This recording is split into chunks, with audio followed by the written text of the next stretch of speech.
An Orisha pot or icon is any object that's dedicated to an Orisha. So it has to be properly consecrated though. So the object itself, just like the lekis that I discussed in a previous episode, in and of themselves, the pot, the icon, whatever it may be, is nothing. It is not a sacred item or object. It has to be consecrated or blessed through processes, which we're going to get into shortly, that makes it actually sacred. Now, to make a distinction here between a pot and an icon. So a pot is a container, right? It's usually like this little white container that you see. The pot is a container that different objects go into that are made sacred. Again, it has to be blessed. The icon or the pot, rather, itself also has to be blessed in the process. Now, an icon is more so a statue. So if you guys saw like the icon on the thumbnail, there's actually only one, and that's an icon of Eshu that you see there.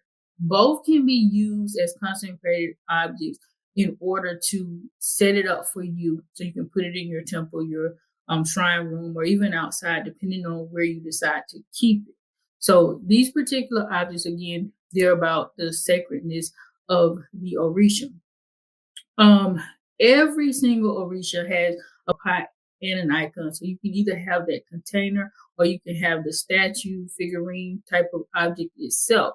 But you don't need both for all of the Orisha. So keep that in mind whenever you're receiving something from someone. Most of the feminine Orishas have pots or containers where they're going to actually be fed at. And it kind of goes again to the dynamic of feminine energy. Females are receivers. We take things into our bodies. So that has a lot to do with that energy that's going back and forth. Now, generally, you are only going to receive a pot for most of the Orisha. However, it is common for you to receive an icon for Eshu or Ogun if they're going to go inside of the house. And it happens a lot with those of us in the diaspora who may not have space to place these objects outside, or maybe some difficulties or issues. Like for me personally, all of my Orisha icons and so forth, well, I actually have only one icon here, but I do, the rest of them are pots. But everything is placed in my shrine area, in my little temple area inside of my house. I do have a backyard, but I live in a subdivision, so I prefer not to put those items outside because we do have an HOA for those of you who are familiar with that process. And I just don't want any problems. I don't think it's a violation of it, but I just don't want any problems with the neighbors or anything like that. So I just prefer to keep my items indoors. Even beyond that, even if I had like single space where I didn't have to worry about those dynamics, I don't know if I still would keep it outside or not, just because of, wild animals and things like that. But that's completely up to you. When you are receiving these objects, that is something that you want to discuss with the owl, the priest or the priestess that you are working with, whether you want your items to go outside or whether you plan to keep them indoors, because that part is up to you. Now, what's the purpose of these? Why do we need to have these objects in our possessions, in our homes, outside of our homes, wherever they are going to go for each individual?